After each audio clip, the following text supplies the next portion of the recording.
মঞ্জুর আলম পান্না মানচিত্র নামক চ্যানেল চালিয়ে যিনি বিখ্যাত। আমি আবার বলছি, বিখ্যাত প্রপাগান্ডিস্ট এবং ইয়েলো জার্নালিস্ট। থাম্বনেইলে বাঁ দিকে যেই ভদ্রলোকের ছবিটি দেখতে পাচ্ছেন, সেইটি আমাদের বিশিষ্ট প্রপাগান্ডিস্ট এবং ইয়েলো জার্নালিস্ট মঞ্জুর আলম পান্না মানচিত্র নামক চ্যানেল চালিয়ে যিনি বিখ্যাত। আমি আবার বলছি, বিখ্যাত প্রপাগান্ডিস্ট এবং ইয়েলো জার্নালিস্ট। প্রপাগান্ডাই যার কাজ 24/7 365 এবং ইয়েলো জার্নালিজম যার পেশা এবং নেশা, সেই মঞ্জুর আলম পান্নার কথা বলছি। থাম্বনেইলের বাঁ দিকে যার ছবি আছে, আর ডান দিকে যার ছবি আছে সেই ঝকঝকে তরুণী তাসনিম জারা, এনসিপির নেত্রী তাসনিম জারা। তার পরিচয় দেবার প্রয়োজন নেই, আপনারা সবাই তাকে চেনেন। আপনি যদি এনসিপি কোনো কারণে পছন্দ নাও করেন, তাসনিম জারাকে আপনার পছন্দ করতেই হবে। কারণ তাসনিম জারা আমাদের জানা মতে সারা দুনিয়াতে ইয়াংগেস্ট হেলথ কেয়ার প্রফেশনাল, যার এত অ্যাচিভমেন্টস আছে, এত অ্যাকোলেটস আছে, এবং যেই সেই জায়গা থেকে নয়, অক্সফোর্ড ক্যামব্রিজ থেকে। অক্সফোর্ডে পড়াশোনা করেছেন, ক্যামব্রিজে শিক্ষকতা করতেন, আর সব কিছু পেছনে ফেলে এখন বাংলাদেশে সিংহাসনে বসবার জন্য না, বাংলাদেশের রাজনীতিতে গুণগত পরিবর্তন আনবার জন্যে। তো এই আলোচনা বেশি দূর নেব না, সামনের দিকে এগোবো। সেই তাসনিম জারা এবং পান্না কেন একই সঙ্গে? আর মাঝখানে একটি পত্রিকার হেডলাইন দেখতে পাচ্ছেন, সেটি হলো ভারতের গদি মিডিয়া বা মোদি মিডিয়ার একটি কুখ্যাত news outlet, north east news. North east news গত 20 আগস্ট এই নিউজটি করেছে, যেখানে হেডলাইন করেছে আমাদের তাসনিম জারাকে। হেডলাইনটি পড়া যায় এমনভাবে আমি দিয়েছি, তবু আমি নিজে একবার পড়ছি। এনসিপি's Tasnim Jara had breakfast with US official at Kathmandu's Marriott Bonvoy Hotel. এনসিপির তাসনিম জারা কাঠমান্ডুর মেরিয়ট বনবয় হোটেলে ইউএস কর্মকর্তার সঙ্গে ব্রেকফাস্ট করলেন, নাস্তা সারলেন। এই ছিল হেডলাইন সেই নর্থ ইস্ট নিউজের। আর নর্থ ইস্ট নিউজের কথা একটু বলে রাখি সংক্ষেপে, কারণ যেই সংবাদপত্র উদ্ধৃত করে কথা বলবো তার সম্পর্কে তো আমার প্রিয় দর্শকদের ধারণা থাকা দরকার। এই নর্থ ইস্ট নিউজটি একটি কুখ্যাত নিউজ আউটলেট। 1 বছর আগে আমাদের দেশ সম্পর্কে, আমাদের কর্মকর্তাদের সম্পর্কে আরেকটি বানোয়াট রিপোর্ট করেছিল, যেটি কিনা ইত্তেফাক পত্রিকায় 1 জুন 2025 উল্লেখ করা আছে। তো সেটি হলো, আমাদের বিমান বাহিনী প্রধানের কথা বলা হয়েছিল সেই নিউজে, নর্থ ইস্ট নিউজ যেই আউটলেটটি। বিমান বাহিনীর প্রধানের কথা বলা হয়েছিল যে তাকে আমেরিকানরা ভিসা রেস্ট্রিক্ট করেছে, তাকে ভিসা দেবে না। আর তার ছেলেকে, যে স্টুডেন্ট ভিসা আমেরিকায় পড়াশোনা করছে, তাকে ডিপোর্ট করা হয়েছে, এমন একটি নিউজ করেছিল। পরবর্তীতে দেখা গেল বিমান বাহিনী প্রধান তখন আমেরিকায় অলরেডি আছেন, ট্রিপ করছেন, একটি অফিসিয়াল ট্রিপে আমেরিকায় আছেন, এবং তার ছেলে আমেরিকায় কখনোই শিক্ষার্থী ছিলেন না। তার ছেলে একজন পেশাজীবী, কোথাও কাজ করছেন, সম্ভবত ব্রিটিশ আমেরিকান টোবাকো কোম্পানিতে। তো এই হলো তাদের নিউজের ধরন। আর এই নিউজটি করেছেন চন্দন নন্দী নামে একজন সাংবাদিক। সাংঘাতিক বলাই ভালো, তার সম্পর্কে অসংখ্য বিতর্ক আছে। তার এক পেশে সংবাদ পরিবেশনা, ইয়েলো জার্নালিজমে তিনি পছন্দ করেন, পান্নার মতোই। তো পান্না যখন এই ভিডিওটি বানালেন আমাদের তাসনিম জারাকে নিয়ে, এবং সেটি গতকাল, দুদিন আগের ভিডিও। এই ভিডিওটির হেডলাইন ছিল এবং থাম্বনেইল ছিল পান্নার ভিডিও, নেপালে মার্কিন কর্মকর্তার সঙ্গে তাসনিম জারার গোপন বৈঠক। ওই নর্থ ইস্ট নিউজের সেই হেডলাইনকে কেন্দ্র করে, সেই নিউজটিকে ভিত্তি করে পান্না একটি কন্টেন্ট বানালেন, নেপালে মার্কিন কর্মকর্তার সঙ্গে তাসনিম জারার গোপন বৈঠক। প্রশ্ন রেখেছেন, গোপন বৈঠক এরকম। আচ্ছা, 2 দিন আগে। এবং ভিডিওটি খুব লম্বা না, এটি 8 মিনিট 37 সেকেন্ডের। আমি পুরোটাই দেখেছি, দেখতে হয়েছে আমাকে। তো সেখানে পান্না শুরুই করেছেন যে ভারতের অন্যতম সংবাদ মাধ্যম। পান্নার মিথ্যাচার একটু ধরিয়ে দিচ্ছি শুরু থেকেই, তাহলে বুঝতে সুবিধা হবে তার মাইন্ডসেট, তার পার্সপেক্টিভস, তার ইন্টেনশনস কোন দিকে যায় কন্টেন্ট বানাবার সময়। শুরুই করেছেন ভারতের অন্যতম সংবাদ মাধ্যম। কি ভয়ঙ্কর তথ্য!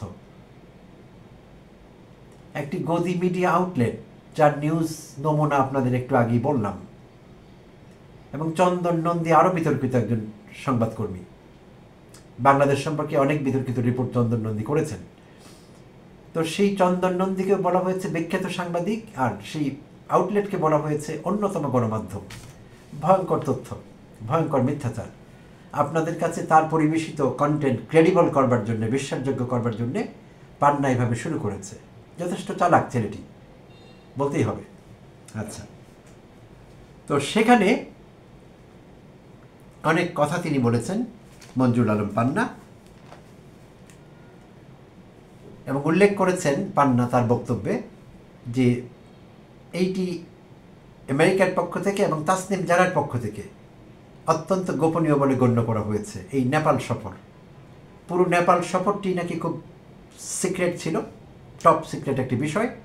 আমেরিকাও চেয়েছে এটা সিক্রেট থাকুক, তাসনিম জারাও চেয়েছেন, সেভাবে এটি হয়েছে। এবং পান্না যখন পড়ছিলেন সেই রিপোর্ট থেকে, রিপোর্টটি ইংরেজিতে ছিল, সে পান্নার সেগুলো সব বুঝে পড়ে বলবার কথা না, ডিসকাস করতে পারবার কথা না, বাট হি ওয়াজ প্রিটেন্ডিং। তো প্রিটেন্ড করছিল ওটা পড়ে আমাদের বোঝাবার জন্য। তো সেখান থেকে বলছিল যে এখানে রিপোর্টে উল্লেখ আছে কোন ফ্লাইটে তাসনিম জারা গিয়েছেন, অর্থাৎ বোঝাতে চেয়েছে যদিও তাসনিম জারা এবং আমেরিকার পক্ষ থেকে এটি গোপন রাখার চেষ্টা করা হয়েছে, বাট চন্দন নন্দী বিশেষ কিছু আবিষ্কার করেছেন, তার কাছে ফ্লাইট নাম্বারও আছে, কোন ফ্লাইটে কবে কখন 17 তারিখে গিয়ে পৌঁছলেন সেই সব খবর চন্দন নন্দীর কাছে আছে। ইন্টারেস্টিং ব্যাপার হলো সেই একই ফ্লাইটে বাংলাদেশ থেকে গিয়েছেন বিএনপির আমির খসরু মাহমুদ চৌধুরী এবং একজন উপদেষ্টা বাংলাদেশ সরকারের, তিনি ছিলেন সুপ্রদীপ চাকমা, এবং সম্ভবত আরও দু একজন ছিলেন সেখানে, খুব সম্ভবত দেবপ্রিয় ভট্টাচার্য ছিলেন। আর তারা প্রত্যেকে গিয়েছিলেন ইন্ডিভিজুয়াল ইনভাইটেড হয়ে। এটি নেপাল সরকারের পক্ষ থেকে দাওয়াত করে নেওয়া হয়েছিল বাংলাদেশ থেকে কিছু তাদের পছন্দ মতো কিছু লোককে। আর সেখানে আসলে ক্লিন এয়ার বা এনভায়রনমেন্ট পলিউশন নিয়ে কথা হচ্ছিল। সেখানে সেমিনার সিম্পোজিয়াম টাইপের কিছু ছিল, বাংলাদেশ থেকে কিছু আলোচককে তারা হ্যান্ডপিক করেছেন তাদের সুবিধা মতো, তাদেরকে যারা রেলিভেন্ট মনে করেছেন। তো তাসনিম জারাকে আমন্ত্রণ করা হয়েছে 2 মাস আগে প্রায়।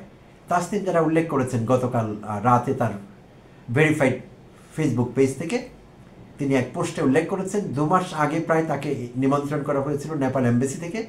এভাবেই হয়তো বিএনপি থেকে আমির খসরু মাহমুদ চৌধুরীকে, উপদেষ্টা সুপ্রদীপ চাকমাকে তারা হ্যান্ডপিক করেছিল, তারা যাকে প্রয়োজনীয় মনে করেছে, যার এক্সপার্টিস থাকতে পারে এই বিষয়ে। এইভাবে বিষয়টি গেছে। তো একই ফ্লাইটে বাংলাদেশ থেকে, বাংলাদেশ বিমানের একটি ফ্লাইটে করে এতগুলো পরিচিত মুখ, উপদেষ্টা সবার সঙ্গে একই ফ্লাইটে গেলেন তাসনিম জারা নেপালে। আর সেই ট্রিপ কিনা হয়ে গেল তাসনিম জারার পক্ষ থেকে এবং আমেরিকার পক্ষ থেকে টপ সিক্রেট একটি ট্রিপ। গোপনীয়তা রক্ষা করা হয়েছে, কারণ সেখানে বাংলাদেশ বিরোধী ষড়যন্ত্র হয়েছে, নিশ্চয়ই গোপন কোনো কথা হয়েছে, তাই এটিকে সিক্রেট রাখতে হয়েছে। কেমন সিক্রেট ইতিমধ্যে আপনারা বুঝতে পেরেছেন। আচ্ছা, তো পান্না সেখানে অনেক কথার ভিড়ে বলছিলেন। আর যেই কর্মকর্তার কথা এখানে একটু কথা বলে ফাঁকে বলে রাখা ভালো, যেই কর্মকর্তার সঙ্গে মিটিংয়ের কথা বলা হয়েছে সেই কর্মকর্তার নামও দেওয়া হয়েছে, নিশ্চয়ই সেই চন্দন নন্দীর পরিবেশিত রিপোর্টের নামটি দেওয়া হয়েছে। তার নাম হলো এরিক মেয়ার। তিনি স্টেট ডিপার্টমেন্টের একজন ব্যুরো অফিসার, যিনি নেপাল, বাংলাদেশ, ইন্ডিয়া, পাকিস্তান, আফগানিস্তান এইসব দেশে এই পররাষ্ট্র বিষয়ক বিষয়াদি দেখেন। এরিক মেয়ার, তো স্পেসিফিক উল্লেখ করা হয়েছে এরিক মেয়ারের সঙ্গে 2 ঘন্টার বেশি মিটিং হয়েছে সেই মেরিয়ট বনভয় হোটেলে। 2 ঘন্টার বেশি রিপোর্টে বলা হয়েছে। তো সেগুলো পান্না পড়ে শোনাচ্ছিলেন। এবং আরও নাকি কয়েক দফায় বৈঠক হয়েছে, দফায় বৈঠক হয়েছে তাসনিম জারার সঙ্গে, সিক্রেসি মেনটেন করে। আচ্ছা, তো গেল এটি। এইবার দেখা যাক আর কি বলছে। এবার পান্না তার সেই রিপোর্টকে, চন্দন নন্দীর রিপোর্টকে জাস্টিফাই করবার জন্য, যে রিপোর্টটি চন্দন নন্দী ঠিকভাবেই করেছেন, এটি জাস্টিফাই করবার জন্য পান্না নিজস্ব কিছু বিশ্লেষণ দিয়েছেন। তো পান্না বলবার চেষ্টা করেছেন যে যুক্তরাষ্ট্র যেহেতু এনসিপির কাছের বন্ধু এবং যুক্তরাষ্ট্রের প্ল্যানেই অভ্যুত্থানের আগের প্লটগুলো সহ সব কিছু হয়েছে, যুক্তরাষ্ট্রের প্ল্যানেই অভ্যুত্থানের আগে, বাংলাদেশের জুলাই অভ্যুত্থানের আগে যত প্লট হয়েছে, ষড়যন্ত্র হয়েছে, সেই ষড়যন্ত্রগুলো এবং সবই তারা নির্মাণ করেছিল, যুক্তরাষ্ট্র নির্মাণ করেছিল ষড়যন্ত্রের প্লট। হাসিনাকে খেদাবার, পান্নার হাসিনা বুকে খেদাবার প্লট যুক্তরাষ্ট্র তৈরি করেছিল। পান্না আরও সামনে এগিয়ে বলছেন, এবং এগুলো বাস্তবায়ন করেছে সমন্বয়কেরা, ছাত্র সমন্বয়কেরা, যুক্তরাষ্ট্রের আঁকা ছক, আঁকা ষড়যন্ত্র সব কিছু বাস্তবায়ন করেছে সমন্বয়করা। পুরো বিষয়টিকে জুলাই অভ্যুত্থানকে একটি ষড়যন্ত্র হিসাবে আখ্যা দিচ্ছে পান্না। একবার ভেবে দেখুন তার দুঃসাহস বেড়ে বেড়ে কোথায় গিয়ে পৌঁছেছে। যদিও এই জন্য আমি অধ্যাপক ইউনূসের সরকারকে দায়ী করি এবং বিশেষভাবে অধ্যাপক ইউনূসের প্রেস উইংকে দায়ী করি। না হলে এইসব ক্রিমিনাল, এইসব দুষ্কৃতিকারী, দেশ বিরোধী, রাষ্ট্রবিরোধী এরকম রিপোর্ট করতে পারে না।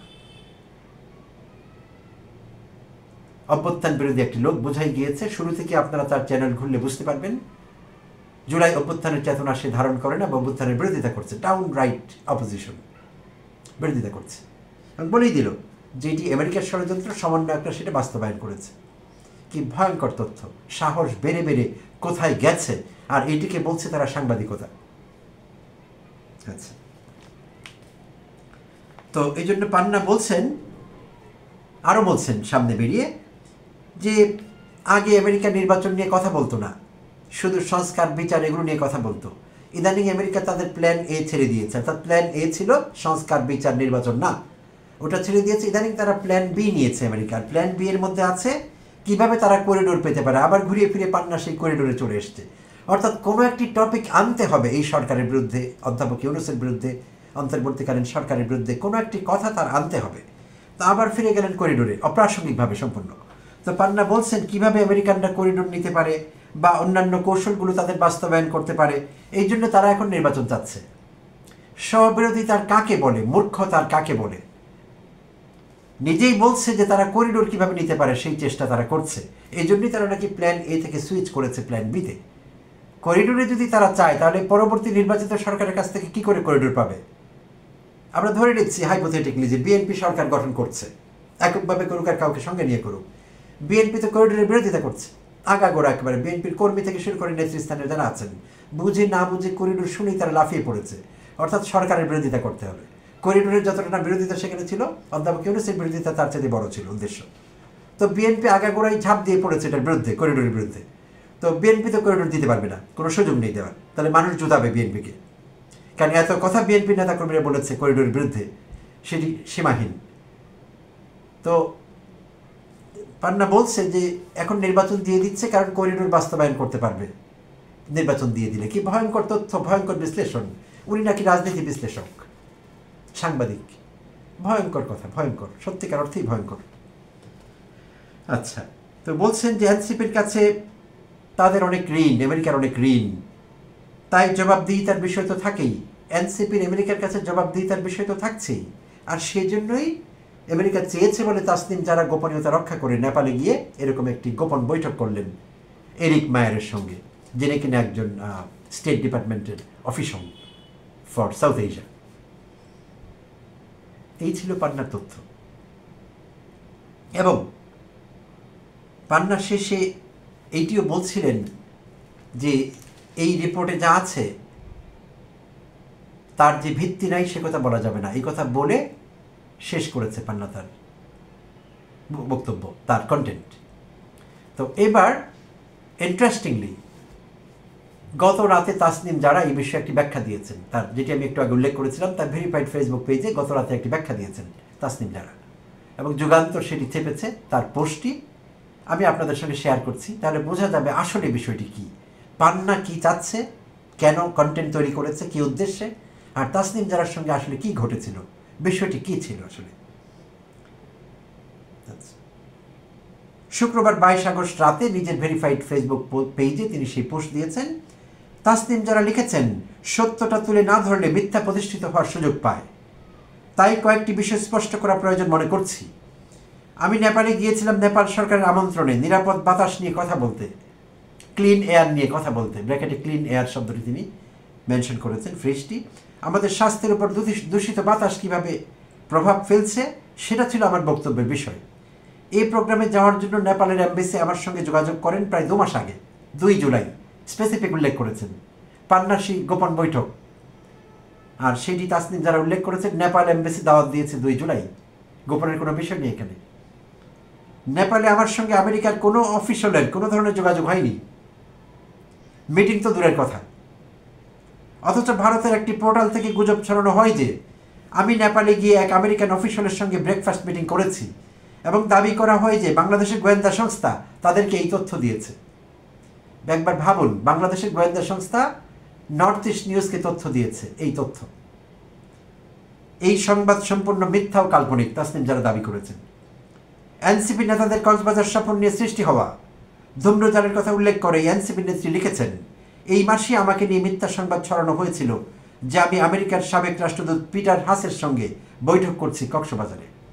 পরবর্তীতে যে মিডিয়া এটি প্রচার করেছিল তারাই স্বীকার করে নেয় যে এটি মিথ্যা ছিল এবং তারা দুঃখ প্রকাশ করে জানায়, গোয়েন্দাদের দেওয়া তথ্যে ভরসা করি তারা এই মিথ্যা সংবাদটি ছড়িয়েছিল।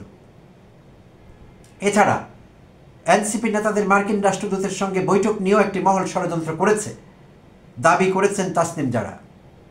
11 আগস্ট আমাদের পার্টির একটি বৈঠক হয় মার্কিন রাষ্ট্রদূতের সঙ্গে। সেই বৈঠকে আমাদের পার্টির আহ্বায়ক, সদস্য সচিব, আমি এবং একজন যুগ্ম সদস্য সচিব যোগদান করি। এটি কোনো গোপন বৈঠক ছিল না।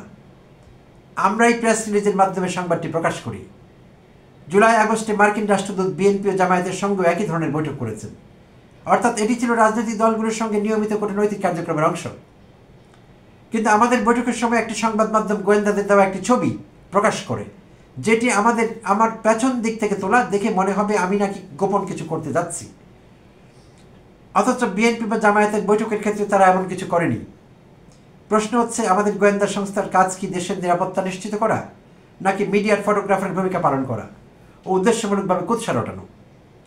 রাজনীতিতে নতুন শক্তির উত্থান পড়বে এমন ষড়যন্ত্র হয় উল্লেখ করে তিনি যোগ করেন, জুলাই ও আগস্ট মাসে অন্তত 3 বার একই ধরনের মিথ্যা প্রচার করা হয়েছে। 3টা ক্ষেত্রেই গোয়েন্দা সংস্থা উৎস হিসাবে এসেছে। আর এসব নিউজ ছড়ানোর ক্ষেত্রে প্রধান ভূমিকা রাখছেন আওয়ামী স্বার্থ সংশ্লিষ্ট মিডিয়া। তাদের উদ্দেশ্যে স্পষ্ট, একই মিথ্যা বারবার বলে তা সত্যে পরিণত করার চেষ্টা। রাজনীতিতে পারসেপশন বাস্তবতার মতোই গুরুত্বপূর্ণ। তাই মিথ্যা দিয়েও আমাকে বিদেশি শক্তির এজেন্ট হিসেবে উপস্থাপন করার চেষ্টা চলছে।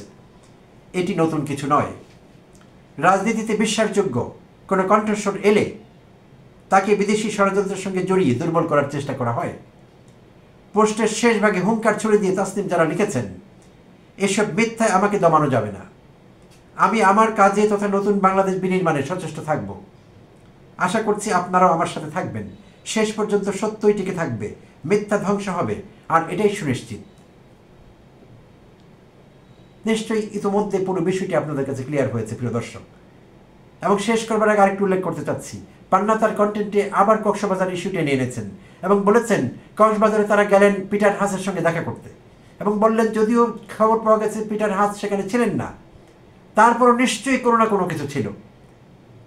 এই কথা পান্না বলেছিলেন। অর্থাৎ পান্নাকে কোনো একটা খুঁজে বের করতেই হয়। এতদিন করেছে অধ্যাপক ইউনূসের এবং অন্তর্বর্তীকালীন সরকারের, এখন ধরেছে এনসিপিকে, এখন স্পেসিফিকলি তাসনিম যারা পেছনে পড়েছে। এই অর্ধশিক্ষিত লোকটি জানেই না তাসনিম যারা কে, তার কি অ্যাচিভমেন্টস এই অল্প বয়সে। এবং এক পর্যায়ে এই মিথ্যাবাদী এটি উল্লেখ করেছে যে তাসনিম যারাকে নাকি আমেরিকারা টার্গেট করেছে 16-17 সন থেকে। 2016-17 সনে তাসনিম যারার বয়স কত ছিল? তখন থেকে নাকি আমেরিকা ওকে হ্যান্ডপিক করেছে আমেরিকান এজেন্ট বানাবার জন্য, আমেরিকার স্বার্থ রক্ষা করবার জন্য আমেরিকান এজেন্ট বানিয়ে দিয়েছে। আরও বিপজ্জনক তথ্যটি হলো এই যে পান্নার সেই কন্টেন্টে এই কথাও বলেছে যে তাসনিম যারা একজন আমেরিকান এজেন্ট, আমেরিকানরা পেলে পুষে তাকে বড় করছে। এবং তার যে করোনাকালীন সময়ে ইউটিউব প্রচার করা, এটি সেটি করা, সেগুলো নাকি ভিত্তি ছিল, আস্তে আস্তে ফাউন্ডেশন তৈরি করা হচ্ছিল যে আস্তে আস্তে যাতে আমেরিকান এজেন্ট হয়ে উঠতে পারে তাসনিম যারা। কি ভয়ঙ্কর তার উর্বর মস্তিষ্ক, কতটা বিপজ্জনক হতে পারে এই লোকটি। আর এই লোকটি এভাবে একের পর এক মিথ্যাচার করে যাচ্ছে বিভিন্ন লোকের বিরুদ্ধে, নামি দামি বিখ্যাত লোকদের বিরুদ্ধে, গুণী লোকদের বিরুদ্ধে এই মিথ্যাচার করে যাচ্ছে 24 ঘন্টা এবং বলছে যে আমি দেশের জন্য কাজ করি। আবার ইদানিং বলছে আমাকে লোকেরা হুমকি দিচ্ছে, আমাকে নাকি মেরে ফেলবে। পান্নার শহীদ হওয়ার ইচ্ছে হয়েছে, নিজেই বলছে তাকে নাকি কেউ মেরে ফেলবে। তো শহীদ হয় মানুষ এইসব কাজ করে, এইসব কন্টেন্ট ক্রিয়েট করে মরলে মানুষ তাকে শহীদ বলবে? পান্নার কাছে থাকলো প্রশ্নটি, পান্না নিজেই নিজেকে প্রশ্ন করবেন। এইসব কাজ করে, এরকম রাষ্ট্রবিরোধী ষড়যন্ত্র করে, সরকার বিরোধী ষড়যন্ত্র করে এবং রাষ্ট্রের গুণী লোকদের বিরুদ্ধে ষড়যন্ত্র করে, যাদের নিয়ে আমরা গর্ব করতে পারি, তাদের সঙ্গে আমাদের ইস্যু থাকতে পারে, অধ্যাপক ইউনূসের বিরুদ্ধে ইস্যু থাকতে পারে, অন্য ব্যাপারে প্রতিবাদ থাকতে পারে, সমালোচনা থাকতে পারে। কিন্তু এই পান্না বলেছেন তথাকথিত নোবেল বিজয়ী, কত বড় দুঃসাহস এই ছোট লোকটির। তথাকথিত নোবেল বিজয়ী বলেছেন অধ্যাপক ইউনূসকে, কত বড় দুঃসাহস তার। এবং তার দুঃসাহস ক্রমশ বেড়েই চলেছে। তাকে থামাতে হবে। It is time we stopped him.